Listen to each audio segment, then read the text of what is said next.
વિકાસ દર્શન 2012 એ કોંગ્રેસનો એક હોમવર્ક છે. રાજ્યના આમ આદમીને શું જોઈએ છે એની ચિંતા કરીને અમારું આ એક મુદ્દા વાઇઝ અમે આપના સામે અમારું ગૃહ કાર્ય આપીએ છીએ અને આપ સૌનો પણ પૂરતો સહયોગ રહ્યો છે એટલે જનતાને પણ એક વિશ્વાસ કે અમે આ હોમવર્ક કરીને આ મુદ્દાઓ આપની પાસે મૂકીએ છીએ. એમાં આજે યુવાનોની ચિંતા કરી છે. ગુજરાત સરકારના રોજગાર અને તાલીમ નિયામકની કચેરીનું પત્રક 14.1 આપને વિધાનસભામાં પણ પત્રકાર ગેલેરીમાં જે અપાય છે આપે જોયું છે. એ પત્રક 14.1 વિધાનસભામાં જે રજૂ થયું છે એમાં જે આંકડા અપાયા છે એ પ્રમાણે ગુજરાતમાં કોંગ્રેસની સરકાર 1995 માં હતી. એ સમયે પૂર્ણકાલીન સરકારી કર્મચારીઓની સંખ્યા 2,15,000 હતી. આ સંખ્યા 17 વર્ષે વધવી જોઈએ. વસ્તી વધી છે, આયામો વધ્યા છે, વિભાગો વધ્યા છે. આ સરકારી કર્મચારીઓની સંખ્યા 2,15,000 માં જે 95 માં કોંગ્રેસના શાસનમાં હતી એ ઘટી 1,74,000 થઈ. યુવાનોને રોજગારની પૂર્ણકાલીન સરકારી કર્મચારી તરીકેની જગ્યામાં વધવાના બદલે ઘટાડો થયો. અર્ધ સરકારી કર્મચારીઓ એમાં પણ સંખ્યા વધવાના બદલે 80,000 નો ઘટાડો થયો છે. આ સરકારી પત્રકના આંકડા છે, મારા આંકડા નથી. નોંધાયેલા સરકારના ચોપડે નોંધાયેલા શિક્ષિત બેરોજગારનો આંકડો સોશિયો ઇકોનોમિક સર્વે ગુજરાત સરકારનો જે છે સામાજિક આર્થિક સર્વેક્ષણ વિધાનસભામાં છેલ્લા સત્રમાં રજૂ થયું એનો આંકડો બતાવે છે કે 8,25,488 નોંધાયેલા શિક્ષિત બેરોજગાર ગુજરાતમાં છે. શિક્ષિત 11-12 અને છેલ્લા થોડા જ સમયનો જે આંકડો છે એ જ સોશિયો ઇકોનોમિક સર્વેમાં વર્ષવાર જે આંકડા અપાયા છે એના કરતા 2.5 લાખ શિક્ષિત બેરોજગારો વધ્યા છે. જો ગુજરાતના મુખ્યમંત્રી શ્રી લાખોની નોકરીનો દાવો કરે છે તો આ આંકડો ઘટવો જોઈએ. એના બદલે છેલ્લા વર્ષોમાં 2.5 લાખ શિક્ષિત બેરોજગારો વધ્યા છે. એપ્રેન્ટિસ ને ટેમ્પરરી નોકરીના યુવાનોને કાગળિયા પકડાવવાનો જે ખેલ કર્યો એ સાચી નોકરી નથી. એ માત્ર ટેમ્પરરી એપ્રેન્ટિસ અને એમાં પણ આઉટસોર્સિંગના લોકો. કોંગ્રેસની નીતિ છે કે સત્તામાં આવીશું કોઈ યુવાનોનું શોષણ ના કરે એની ચિંતા થશે. આઉટસોર્સિંગના માધ્યમથી વચ્ચેનો માણસ મલાઈ ખાય એમ નહીં. ગુજરાતના રિસોર્સિસ વાપરવા હોય, ગુજરાતનો પાવર, ગુજરાતની જમીન, ગુજરાતનું પાણી વાપરવું હોય તો કામ કરનારને સીધો પૂરો પગાર કોઈ પણ કંપનીએ ગુજરાતમાં કામ કરવું હશે તો આપવો પડશે. કોંગ્રેસ શાસન વખતની જે નીતિ હતી 80% ગુજરાતી એટલે ભલે બિહારમાંથી આવીને રહે કે મહારાષ્ટ્રમાંથી, પરંતુ ગુજરાતમાં વસતા હોય, એનો પરિવાર હોય, બોર્ન બ્રોટ અપ અથવા તો રહેણાંક છેલ્લા સમયથી ગુજરાતમાં હોય ગુજરાતી, એવા ગુજરાતીને 80% ને નોકરી આપવાનું ફરજિયાત અમલમાં મુકાશે. ટાટા જેવાને કોઈને છૂટછાટ આપી હશે તો એ નીતિની પણ પુનઃ વિચારણા થશે. ગુજરાતી એટલે મેં કહ્યું એમ ફરી વખત દોહરાવું છું કે માત્ર ગુજરાતીની વ્યાખ્યા સીમિત નથી.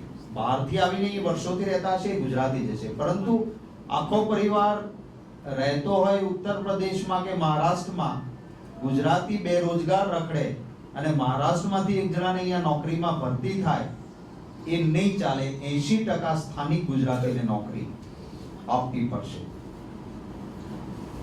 ભૂતકાળમાં ચિંતા થતી હતી જે સ્કિલ છે ગુજરાતીઓનું એના માટેની, જેમ કે મહુવા આપણું હોય કે બોટાદ હોય, સંઘેડાના રમકડાને સંઘેડાના ફર્નિચર બનતા, આપણે એક્સપોર્ટ કરતા.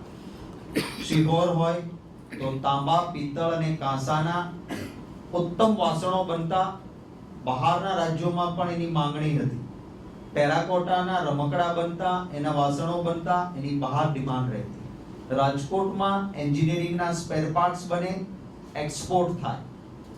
સુરતના હીરા ઉદ્યોગ સાથે કામ કરતા લોકો માટેની એક કટોરી બનાવવાની હોય કે સરાણ બનાવવાની હોય, એ ગુજરાતી નાનો ભાઈ બનાવતો. મોરબી ટાઇલ્સ ને મોરબીની ટાઇલ્સ, ક્લોક, મોરબીની ઘડિયાળ, આવી અનેક વસ્તુ. સુરેન્દ્રનગરમાં જિંતાન થર્મોમીટરનું કારખાનું હોય, બ્રાસ પાર્ટ, બેરિંગના પાર્ટ, આ બધા જે નાના મોટા કામો હતા, આ સરકારે ભાજપની છેલ્લા વર્ષોમાં બધા જ ઉદ્યોગોને મૃતપાય કર્યા છે. સ્કિલ વાળા યુવાનોને રોજગારી આત્મનિર્ભર રીતે પ્રાપ્ત થાય એના માટેનો સ્પેશિયલ કાર્યક્રમ એ કોંગ્રેસ દ્વારા આપવામાં આવશે. જિલ્લા પંચાયતો હસ્તક આ પ્રકારના કારીગરોને, દાખલા તરીકે સુથારનો દીકરો સુથારી કામ કરતો હોય, ભણેલો ન હોય, પણ એ સુથારના દીકરાને અદ્યતન વસ્તુ બનાવવા અને વપરાશ, પરંપરાગત સાધનોમાંથી નવા સાધનો કેમ વપરાય, ક્યાંથી મળે, એના માટે દરેક જિલ્લા પંચાયત હસ્તક નાના મોટા આવા વર્ગો ચાલતા હતા, જે આ ભાજપની સરકારે બંધ કર્યા છે. અમે દરેક જિલ્લા મથક પર કૌશલ્યવર્ધક, ભલે શિક્ષિત નથી પરંતુ કુંભારનો દીકરો, એને વાસણો બનાવવાનું એનું સ્કિલ છે, તો એની કઈ ઉત્તમ માટીમાંથી શું બને, નવા સંશોધનો શું છે, દુનિયામાં શું બને છે, એનું કૌશલ્યવર્ધન માટેનું કામ પણ થશે. યુવાનો માટે ઓસ્ટ્રેલિયામાં એક બહુ જ સફળ સ્કીમ છે. આપણે સામાન્ય રીતે ઘરમાં નાનું મોટું કામ પતિ કરતો હોય છે, કે ફ્યુઝ ઉડી ગયો, ગેસનો બાટલો બદલાવવાનો છે, ટીવી ના અંદર કઈ નાનો પ્રોબ્લેમ થઈ ગયો છે, નાનું વાયરિંગ બળી ગયું છે, ટેલિફોનની લાઈન તૂટી ગઈ છે. આવા નાના મોટા કામ કરવા માટે યુવાનને કૌશલ્ય પૂરું પાડીને જેક ઓફ ઓલ બનાવવાની એક સ્કીમ ત્યાં ચાલે છે, અને યુવાનોને બહુ જ સારું રોજગારી ત્યાં મળે છે. એને હાયર એ હબી કરીને આખો પ્રોજેક્ટ ત્યાંની સરકારે કર્યો છે. અમે અહીં એવા યુવાનોને તૈયાર કરીશું કે જેમ આપણે ડોક્ટર ઓન કોલ આવે એમ એને ફોન કરીએ, એ યુવાન આપણે ત્યાં આવે, એને કૌશલ્ય પૂરું પાડેલું હોય કે ફ્યુઝ બદલાવાનો છે, એ આવીને ફ્યુઝ બદલાવી લે. આપણે વાયરિંગ બળી ગયું છે, એ વાયરિંગ કરી શકે. આપણે ત્યાં નાના મોટું બાથરૂમનો દરવાજો તૂટી ગયો છે, એના મિજાગરા નાખવાના છે, તો એના પાસે સ્કિલ છે. એવું સ્કિલ ડેવલપ થાય અને એ યુવાનોને આત્મનિર્ભર રોજીરોટી મળે. બાપુ વિશેષ વાત એમાં કરશે, આ પ્રકારના કામ કરતા મિત્રોને મોટર બાઇક, જેને બાપુ વિગતથી વાત કરશે, કે એની પાસે મોટરસાઇકલની સુવિધા ઉપલબ્ધ થાય. કે આજે સમય પલટાયો છે, પહેલા સાયકલ પણ બહુ લાગતું હતું. આજે આપણે ત્યાં કામ કરનાર વ્યક્તિ ઘરે કચરા પોતા કરનાર હશે તો હસબન્ડ વાઈફ બંને નીકળશે, એને ત્યાં ઉતારી જશે, એની મોટરસાઇકલ લઈ જશે. રસોઈ કરનાર પણ અમદાવાદમાં નાનું મોપેડ લઈને આવે છે, તો એમને મળે એની સ્કીમની વાત વિસ્તારથી બાપુ વધારે કરશે. આઈટીના ક્ષેત્રે બેંગ્લોરથી માંડીને બીજા રાજ્યોની સરખામણી કરી શકે એવું યુથ આપણી પાસે છે. કમનસીબે ઇન્ફ્રાસ્ટ્રક્ચરના નામે વાતો થઈ છે, પરંતુ ગુજરાતમાં 450 કરોડ આઈટી ઇન્ફ્રાસ્ટ્રક્ચર માટે G-SWAN Gujarat state wide area નેટવર્કના નામે આખું ઊભું કર્યું. ગાંધીનગરમાં મારે ત્યાં પણ G-SWAN ચાલતું નથી, જેને મુખ્યમંત્રી શ્રી ગામડા સુધીની વાત કરે છે. મારે BSNL નું વાઈફાઈ મારા ખર્ચે મારા બંગલામાં રાખવું પડ્યું છે, કારણ કે G-SWAN ની સ્પીડ મળતી નથી, કનેક્ટિવિટી મળતી નથી.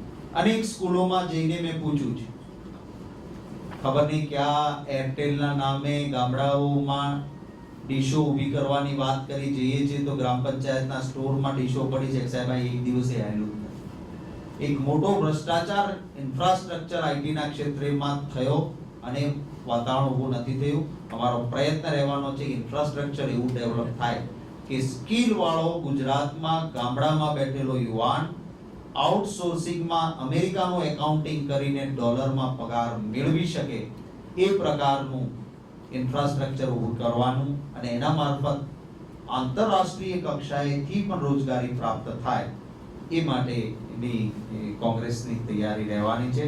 આપ સૌનો ખૂબ આભાર અને હું માનનીય શંકરસિંહજી વાઘેલાને વિનંતી કરીશ કે આ ક્ષેત્રમાં કેટલાક મુદ્દાઓ તરફ પ્રકાશ પાડશે.